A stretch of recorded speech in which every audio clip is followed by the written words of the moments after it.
ओम अज्ञानतिमिरन्धस्य ज्ञानञ्जनशलाकया चक्षुरुन्मिलितं येन तस्मै श्रीगुरुवे नमः। जय श्री कृष्ण चैतन्य प्रभु नित्यानंद श्री अद्वैत गदाधर श्रीवासादि गौर भक्तवृंद। हरे कृष्णा कृष्ण कृष्ण हरे हरे, हरे राम राम राम हरे हरे। हरे कृष्णा। ओके, तो हम 6 चैप्टर पढ़ रहे हैं भगवत गीता का। 3rd श्लोक का करेंगे आज। आरुरुक्षोर्मुनेर्योगम् आरुक्षोर्मुने योगम् कर्म कारणमुच्यते कर्म कारणमुच्यते योगारूढस्य तस्यैव योगारूढस्य तस्यैव शम कारणमुच्यते। श्रम कारणमुच्यते। Okay, very nice. तो हम करेंगे translation. For one who is a neophyte in the eightfold yoga system, work is said to be the means, and for one who is already elevated in yoga, cessation of all material activities is said to be the means. तो अलग अलग तरीके के लोगों के लिए अलग अलग रिकमेंडेशंस होती है। जैसे मैं अभी डिटेल में डिस्कस करूंगा, पहले हम पर्पट पढ़ लेते हैं। तो पर्पट कौन पढ़ेगा? कोई वॉलंटियर करेगा पर्पट पढ़ने के लिए?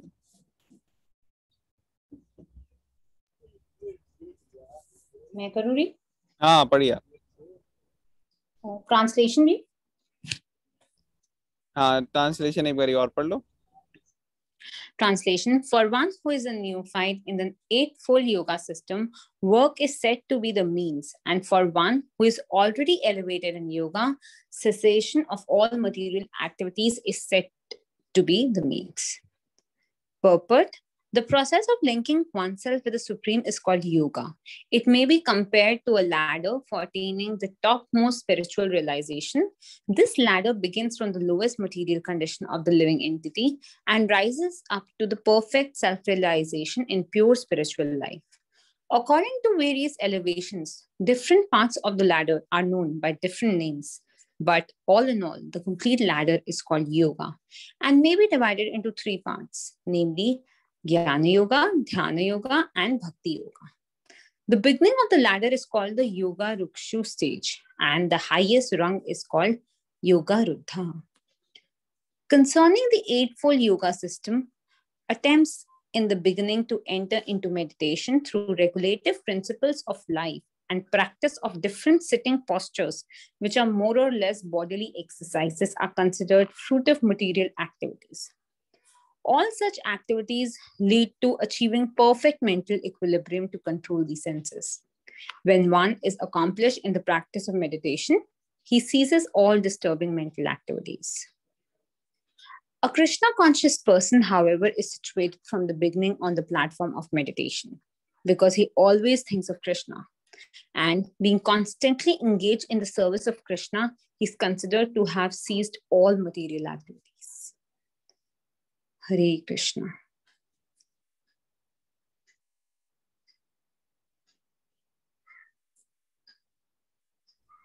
हरे कृष्णा। ओके,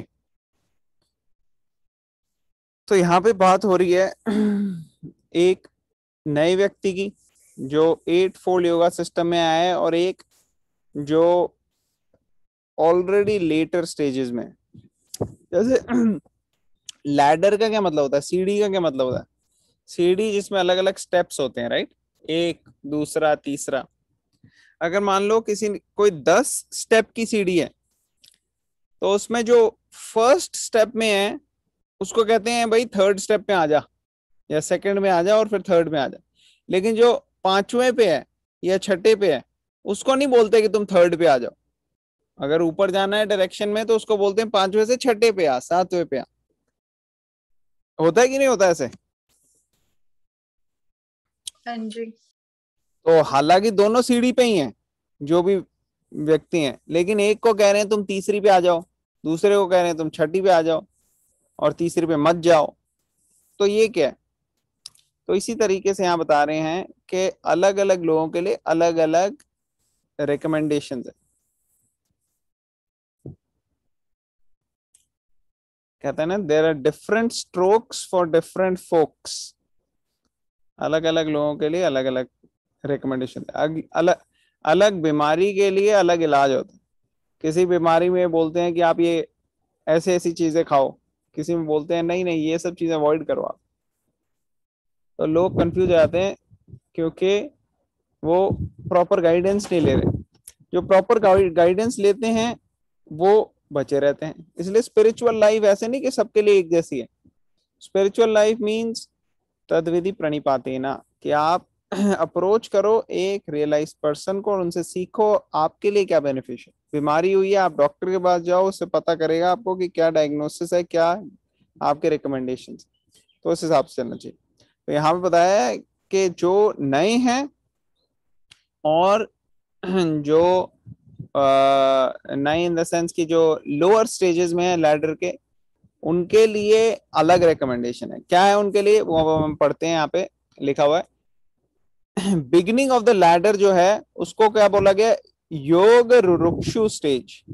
वो योग रुरुक्षु हैं शुरू वाले, और जो ऊपर तक आ गए हैं वो है योग रूढ़ा, योग रूढ़ा स्टेज।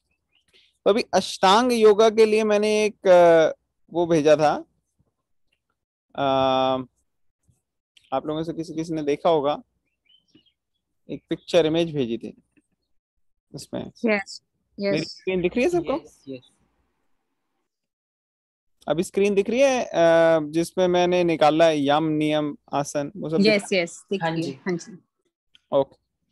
तो यमा क्या होता है? अभी हमने अष्टांग 8 अंग देखे, वो है क्या? तो यम मतलब है डू नॉट्स, डोंट्स, मतलब ये चीजें नहीं करनी चाहिए। जो अष्टांग योगा को अच्छे से प्रैक्टिस करते हैं उनको कई सारे रिकमेंडेशंस दी जाती हैं कि आप ये नहीं करो। पहला चीज है कि क्या क्या नहीं करना। फिर दूसरा है नियम। नियम मीन्स जो जो रूल्स फॉलो करने हैं। एक तो यम है, मतलब क्या क्या चीजें नहीं करनी है आपने, जो गलत चीजें आप कर रहे हो छोड़ो। फिर जो अच्छी चीजें करनी है उसको स्टार्ट करो। और फिर थर्ड स्टेज होती है आसन करना। जो आसन बॉडीली एक्सरसाइजेस होते हैं वो आसन थर्ड स्टेज। और फिर प्राणायाम। प्राणायाम मीन्स ब्रीदिंग एक्सरसाइजेस, जिससे कि अपनी शक्ति जो है ब्रीदिंग एक्सरसाइज से प्राण वायु उन सबको रेगुलेट करना। अलग अलग तरह की वायु पड़ी थी ना, प्राण अपान समान व्यान उदान, तो उन सबको रेगुलेट करना। तो आसन हो गया, प्राणायाम हो गया। फिर प्रत्याहारा। प्रत्याहारा मीन्स अपने सेंसेस को विड्रॉ करना सेंस ऑब्जेक्ट से। फिर क्योंकि अब माइंड आपका कंट्रोल हो गया, आसन और प्राणायाम करके आपका माइंड कंट्रोल हो गया, अब आप विड्रॉ कर सकते हो सेंसेस। फिर धारणा। धारणा मीन्स अब लेके माइंड को लगाओ भगवान में, fixing the mind on the lord's form. और फिर ध्यान। ध्यान मीन्स उसमें इंटेंसली मेडिटेट करना है भगवान पे। और फिर समाधि मीन्स कंप्लीट एब्जॉर्प्शन और ट्रांस। आसपास क्या हो रहा है आपको कुछ पता नहीं होगा, ये लेवल होता है समाधि का। समाधि मीन्स कंप्लीट एब्जॉर्प्शन। तो ये अष्टांग योगा 8 वो हैं स्टेप्स। और यहाँ पे बताया जा रहा है, प्रॉपर्ट में एक्सप्लेन कर रहे हैं प्रभुपाद, प्रोसेस ऑफ लिंकिंग। तो इसमें एक और चीज, ये जो सॉरी अबाउट दैट, ये जो शुरू की स्टेजेस हैं जब हम यम नियम ये सब कर रहे हैं, तो ये नियोफाइट स्टेज यहाँ पे बताया गया है, ठीक है ना, योग रुरुक्षु स्टेज। और जो बाद की है हाईएस्ट लेवल की समाधि ध्यान ये सब, ये हो गई योग रूढ़ा। खासकर समाधि वाली स्टेज वो योग रूढ़ा स्टेज होगी, ठीक है ना। Concerning the 8-fold yoga system attempts in the beginning, sorry एक मिनट में ये यहाँ पर पहले पैराग्राफ में और पढ़ना चाहता हूँ। अब यहाँ पे बताया क्या है कि ladder begins from the lowest material condition of living entity and rises up to the perfect self-realization, pure spiritual life. And different parts have different names.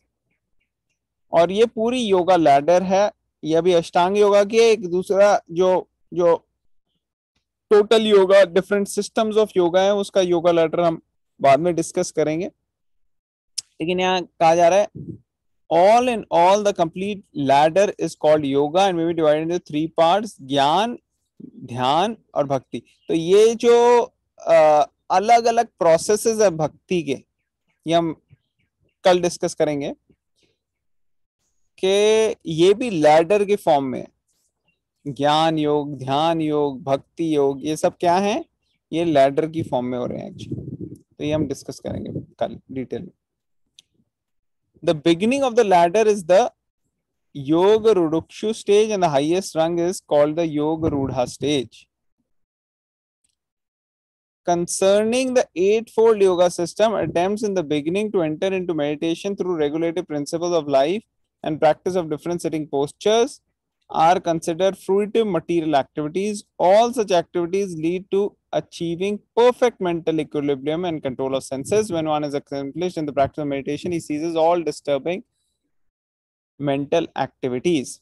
तो अब हो क्या रहा है कि आपने अष्टांग योगा का प्रोसेस फॉलो किया, सारे योगा के प्रोसेसेस जो हैं उसमें कंट्रोल ऑफ सेंसेस तो फॉलो करनी है, और ध्यान, अपना माइंड को एंगेज करना है, सेंसेस को किसी ना किसी तरह से सेंस ऑब्जेक्ट से रेस्ट्रिक्ट करके भगवान के अंदर लगाना है। ये सारे प्रोसेसेस में है।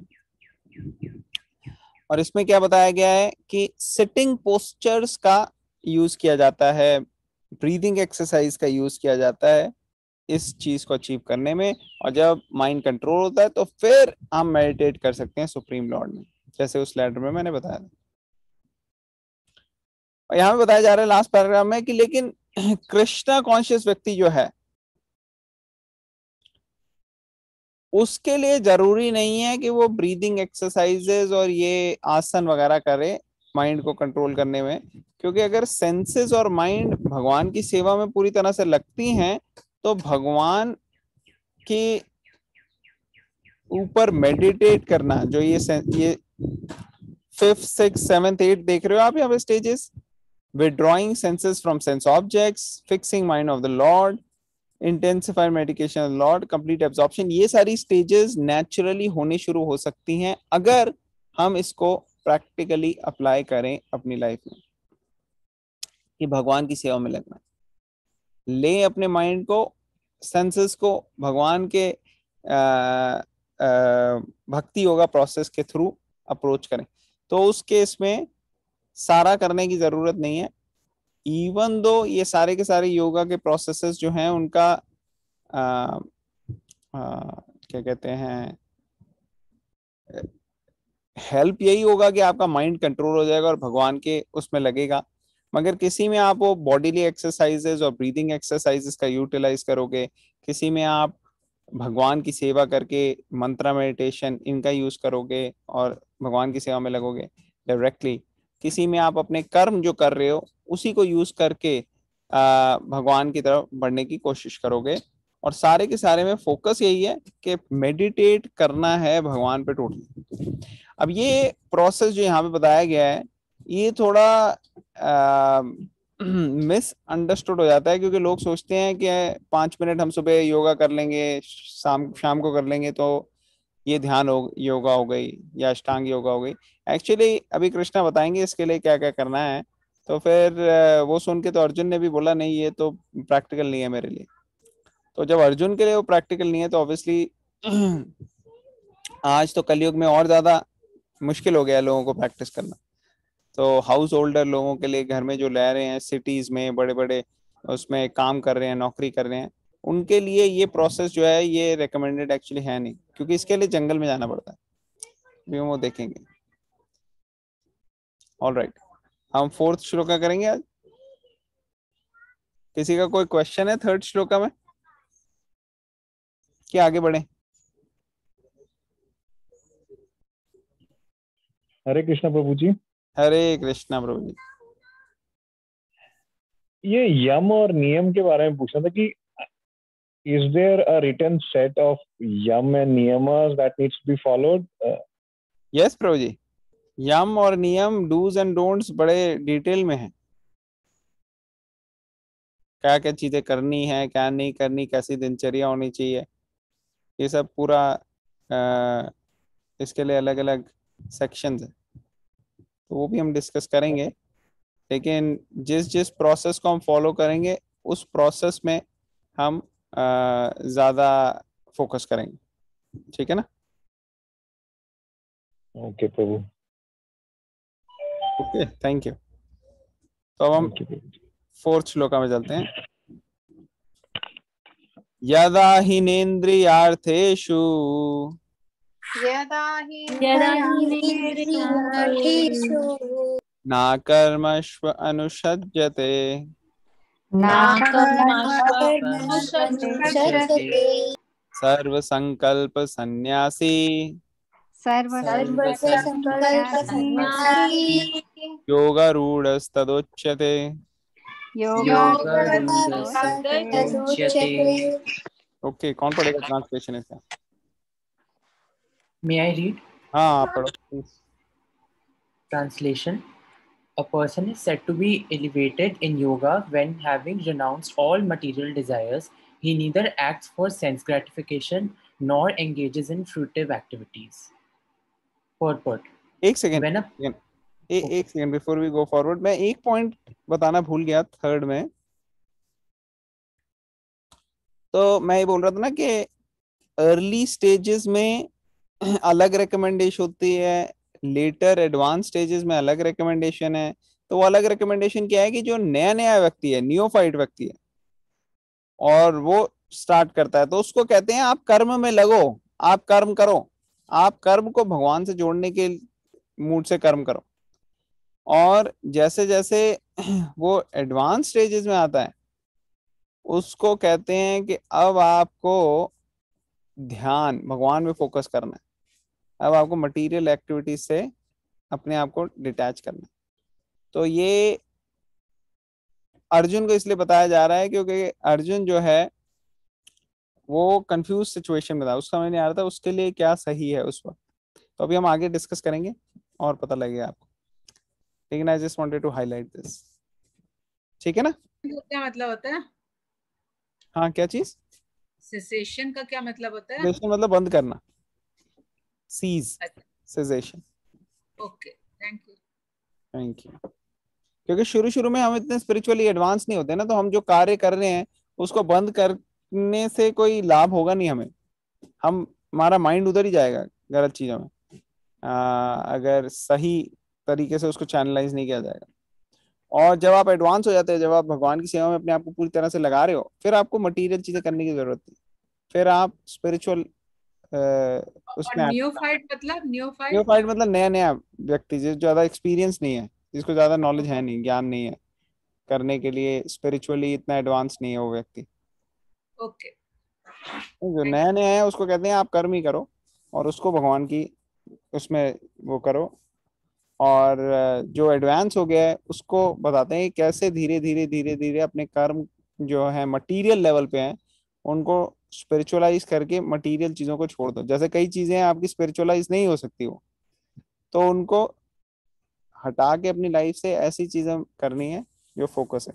जैसे शुरू शुरू में कोई जॉब में लगता है और उसको कोई प्रोबेशन पीरियड में ऐसी चीज दे देते हैं देखने के लिए कि कैसा है क्या है, और धीरे धीरे वो बड़ा मैनेजर बनता है, फिर सीईओ बनता है, तो उसको धीरे धीरे उसका फोकस चेंज करते जाते हैं। उनकी कई पहली चीजें जो उसको बोली की थी करने के लिए, वो कहते हैं नहीं नहीं अब ये आपकी जरूरत नहीं है, इसके लिए वो दूसरे लोग कर लें, दूसरे लोग मैनेज कर लें।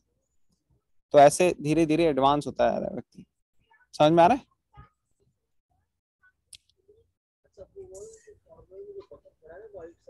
ओके, नेक्स्ट चलेंगे। तो प्लीज भव्या, आप रीडिंग करना स्टार्ट कर सकते हो ट्रांसलेशन से।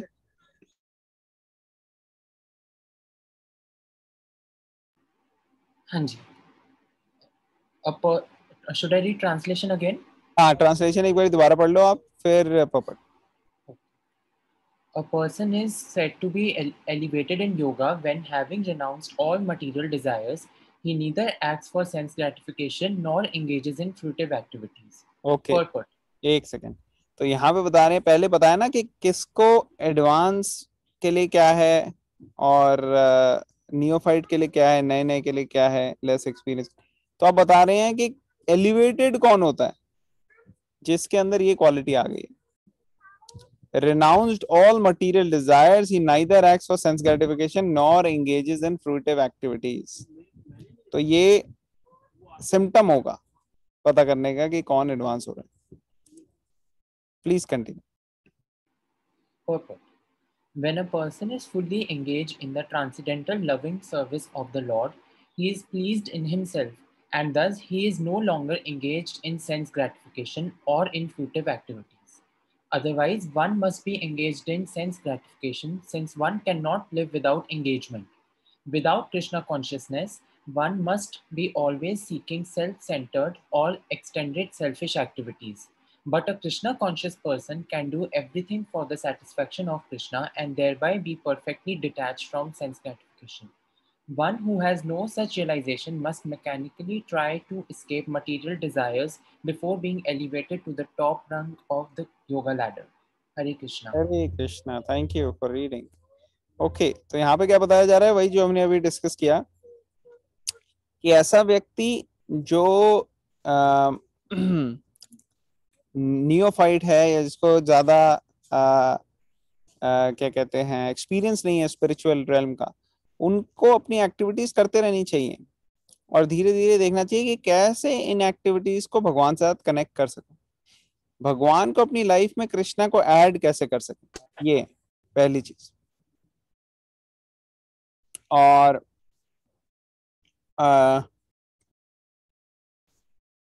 जैसे जैसे जैसे जैसे वो एडवांस होगा वैसे उसके लिए रिकमेंडेशंस चेंज हो जाएंगी। अब ऐसा नहीं करेंगे अगर हम शुरू में ही उसके को कहेंगे नहीं नहीं आप ये सब काम जो गलत कर रहे हो आप छोड़ो, टाइम वेस्ट, आप सीधा भगवान के उसमें रखो, और वो उस चीज को समझ नहीं पाएगा, कर नहीं पाएगा, क्योंकि प्रोसेस में नहीं चल रहा, यम नियम जो प्रोसेस था पूरा वो फॉलो नहीं कर रहा वो, और अचानक उसको आप बोल दोगे कि ये करो तो उससे हो नहीं पाएगा स्पिरिचुअल लाइफ। और अगर वो वर्क काम नहीं करेगा तो उसका दिमाग और ज्यादा मटेरियल सेंस एंगेजमेंट में जाएगा और उससे क्या होगा उसके लिए काफी प्रॉब्लम होगी। तो इसलिए जो काम वो कर रहा है उसको चैनलाइज करना ज्यादा इंपॉर्टेंट है। तो when person fully engage in transcendental loving, और अगर वो पूरी तरह से भगवान की सेवा में लगा हुआ है तो वो ऑटोमेटिकली हाईएस्ट लेवल पे होगा, तो वो सेंस ग्रेटिफिकेशन में तो लगेगा ही नहीं। ठीक है, और इसके बिना जब तक ये क्वालिटी आती नहीं है, कौन सी क्वालिटी, ये वाली क्वालिटी यहाँ पे जो लिखी हुई है, neither acts for sense gratification nor engages in fruitive activities. तो फ्रूटिव एक्टिविटी क्या होती है, जो शॉर्ट टर्म हमारे लाभ देने के लिए, कि हमारे सब पैसे आए, धन दौलत आए घर में, सुख संपत्ति, अच्छे पौष्टिक रहें, सब हेल्दी रहें, ये सब टेम्परेरी चीजें, ये परमानेंट नहीं है। ये होगी थोड़े दिन के लिए फिर नहीं होगी, है कि नहीं। ऐसा तो नहीं होगा कि हमेशा के लिए कोई हेल्दी रहे, मृत्यु ही ना हो उसकी, है कि नहीं। तो इसलिए ये सारे टेम्परेरी शॉर्ट टर्म बेनिफिट हैं जो कि ऑटोमेटिकली जो स्पिरिचुअली एडवांस व्यक्ति है उसको इसके लिए स्पेसिफिकली अलग से करने की जरूरत नहीं होती कुछ, वो ऑटोमेटिकली होने लग जाती है जब भगवान की शरण में लेता है। जैसे प्रहलाद महाराज का एग्जाम्पल हम देखते हैं ना, कि उन्होंने नहीं कहा था कि मेरी जान बचा लो, मेरे को देखो मार रहा है ये हिरण्यकश्यप, नहीं, भगवान अपने आप ही बचा रहे थे उसको। इवन तो वो भगवान की सेवा में लग रहा था, भगवान को स्मरण कर रहा था, याद कर रहा था, तो ऐसे हो जाता। और अगर वो भगवान को स्मरण नहीं करें जो एडवांस व्यक्ति हैं, तो वो एडवांस ही नहीं है, फिर वो कृष्णा कॉन्शियस ही नहीं है, और वो फिर क्या होंगे, वो सेल्फ सेंटर्ड होंगे, वो अपने आप के बारे में सोचेंगे, अपने इंटरेस्ट के बारे में सोचेंगे, और इसकी वजह से क्या होगा, उनके शॉर्ट टर्म गोल होगा, अपने आसपास वाले लोगों के भले के लिए ही सोचेंगे सिर्फ। सब जन कल्याण के भले के लिए जो सोचता है वो सही मायने में सन्यासी है।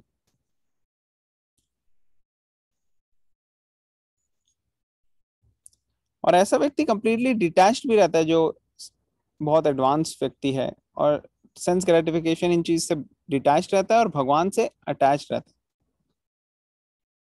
उसको मैकेनिकली चीजें करने की जरूरत नहीं पड़ती, उसको ये रियलाइजेशंस है, उसको ये स्पॉन्टेनियसली होगा उससे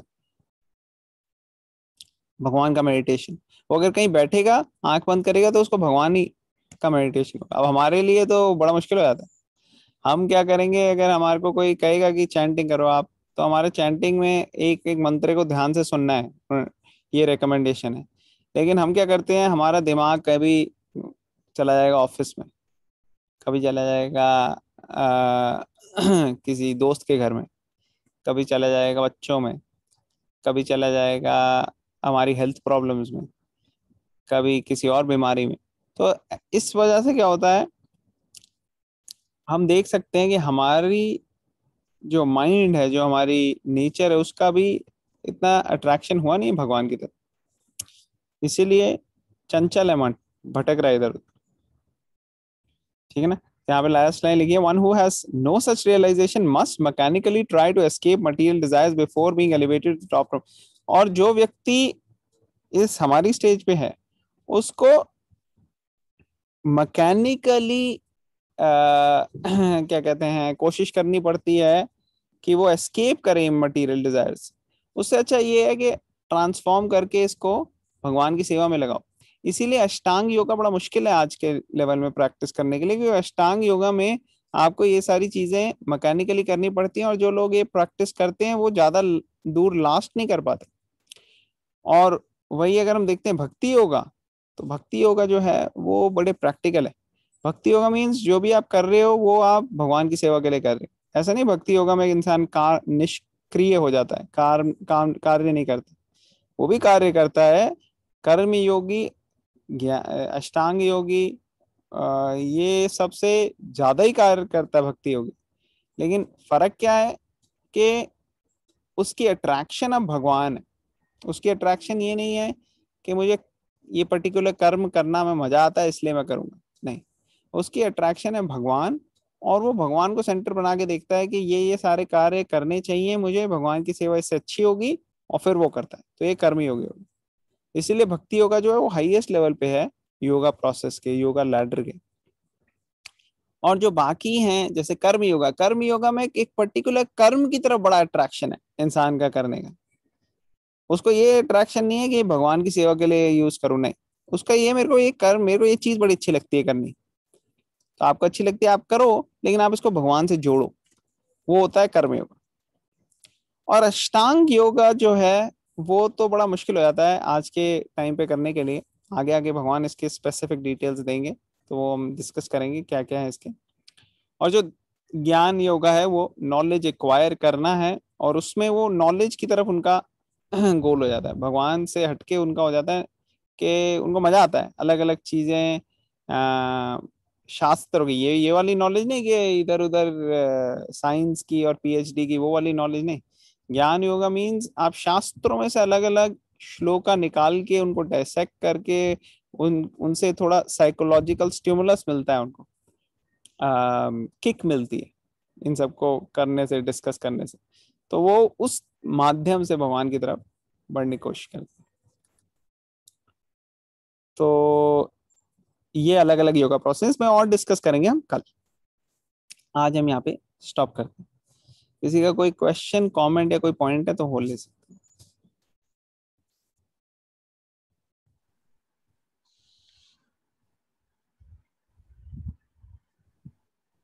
कोई क्वेश्चन नहीं है, कमेंट नहीं है? अतुल अतुल एक चीज पूछनी थी, जो तुमने बताया चैंटिंग के टाइम या कभी भी कोई भी पूजा करो तो उसमें ध्यान कभी कभी भटकता है, कभी इधर उधर जाता है, तो अपने आप को फिर ट्राई करते हैं नहीं नहीं ऐसे नहीं करना है, वो मतलब माफी मांग के एकदम फिर दोबारा ध्यान देते हैं, तो ऐसे मतलब ट्राई तो करते हैं लेकिन फिर भी इधर उधर हो जाता है। तो ये ह्यूमन नेचर है कि ये मतलब हमें कोशिश कर कोशिश करने के बावजूद भी दिमाग इधर उधर चला जाता है पूजा हाँ, के टाइम। ये बड़ा अच्छा क्वेश्चन है एक्चुअली। अर्जुन यही क्वेश्चन पूछेगा। चंचलम ही मन कृष्णा, ये मन जो है बड़ा चंचल है, ये इधर उधर जाता है, इसको क्या करना चाहिए? तो कृष्णा बताएंगे उसका प्रोसेस कि कैसे उसको कंट्रोल करना है। इन शॉर्ट अभी के लिए ये फोकस करना है कि जब हम चैंटिंग करते हैं तो पहले सबसे हमें ये नहीं समझना कि हम एक एक शब्द को अच्छे से सुन सकते हैं। हमें ये समझना है कि हमारा दिमाग जो है ना वो हमसे ज्यादा शक्तिशाली है और वो हमें सुनने नहीं देगा। लेकिन कोई ऐसा व्यक्ति है जो उससे भी ज्यादा शक्तिशाली है। कौन है वो जो दिमाग से भी ज्यादा शक्तिशाली है? कृष्ण। कृष्णा। तो हमें कृष्णा का शरण लेना। जब हम चैंटिंग कर रहे हैं तो हमें कृष्णा की शरण लेना है और कृष्णा को बोलना है कि देखो कृष्णा, हमारे तो बस का है नहीं, लेकिन जो भी मेरा है मैं आपको ऑफर करना चाहता हूँ। और सबसे इंपॉर्टेंट चीज है मेरी कॉन्शियसनेस, मेरी चेतना, मैं वो आपके मन में लगाना चाहता हूँ। मैं वो आप में लगाना चाहता हूँ। तो जब हम ये प्रार्थना करते हैं भगवान से और फिर फोकस करते हैं, कोशिश करते हैं एक एक शब्द को ध्यान से सुने।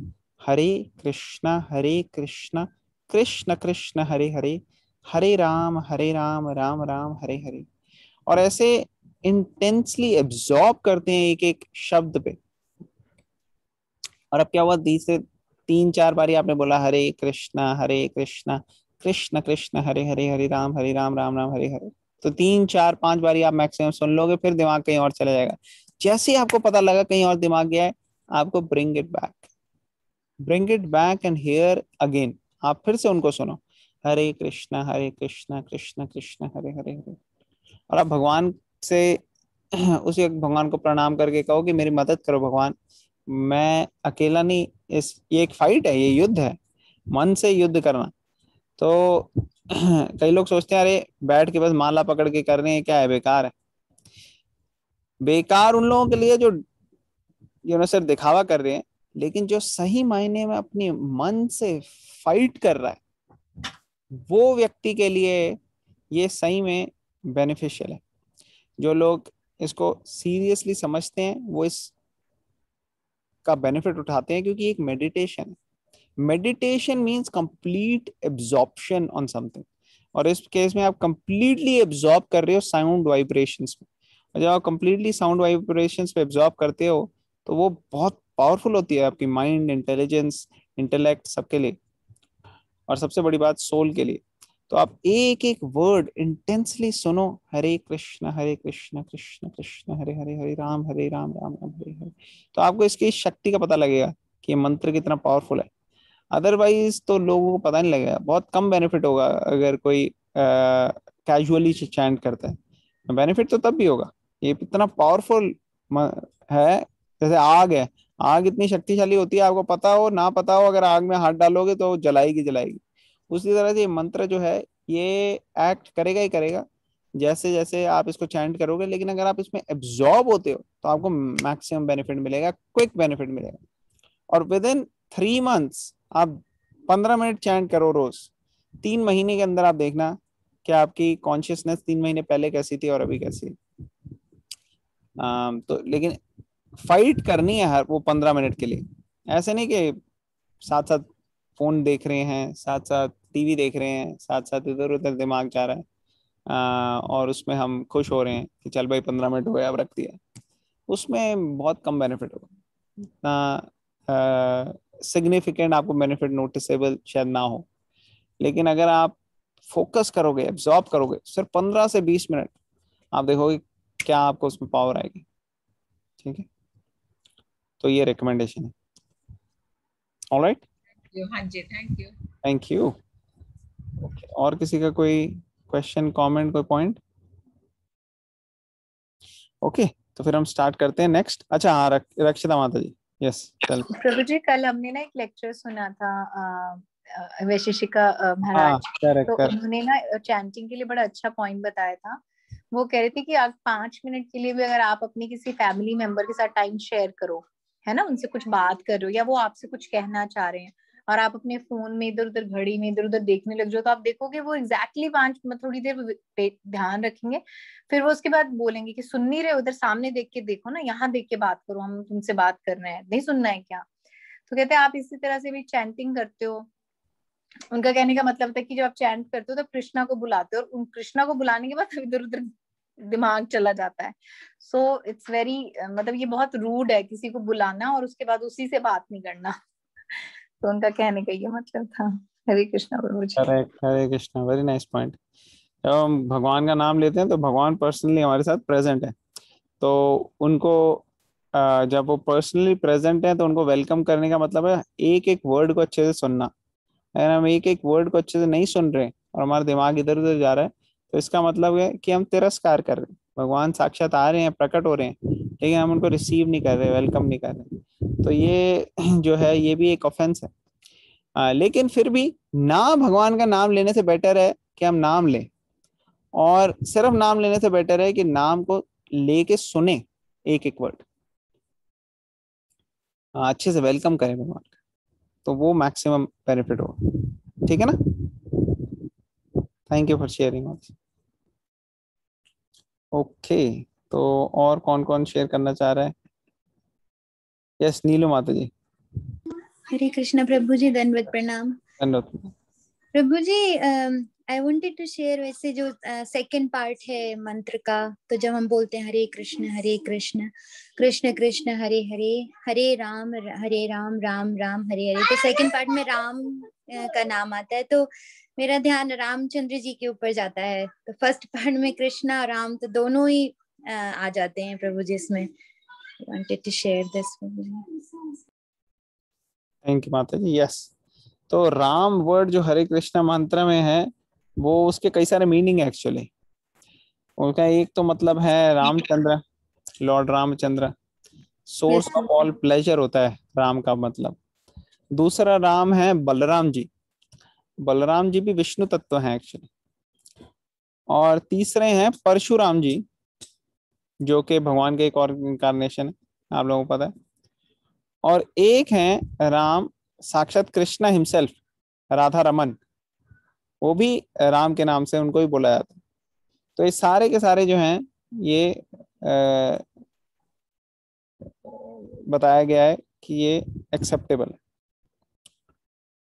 ऑल राइट, तो हम 5th चैप्टर में जाएंगे। 5th चैप्टर का 29 श्लोक का डिवोटीज आज रिसाइट करेंगे। तो कौन रिसाइट करेगा सबसे पहले? इसको याद है? भोक्ताराम यज्ञ तपसाम।